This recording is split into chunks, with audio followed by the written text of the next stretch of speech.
Bacaan seterusnya, bacaan Iqra' 2 pada halaman 9. Mari kita mulakan. Sa'ala, sa'ala. Nasaha, nasaha.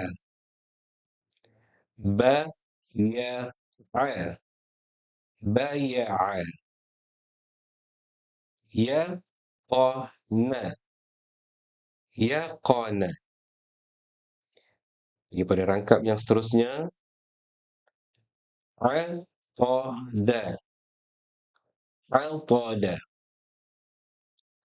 Baraza, baraza. Waqaba, waqaba. Sarafa, sarafa. Baik. Pada rangkap yang seterusnya, kita sambung. Kharaja, kharaja. Safaqa, safaqa. Zahaba, zahaba.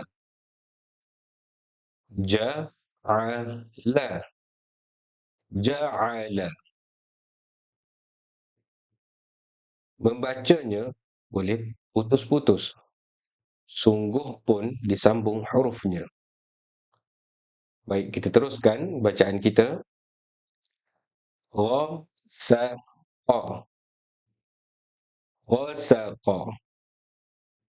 Fataka, fataka.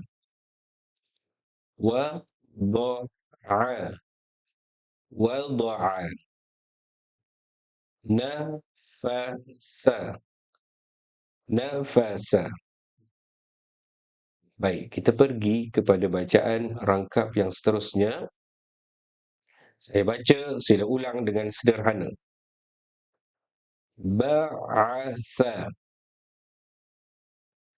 khatama, safala, hasyara, syatara, jaza'a, faqada. Teruskan bacaan.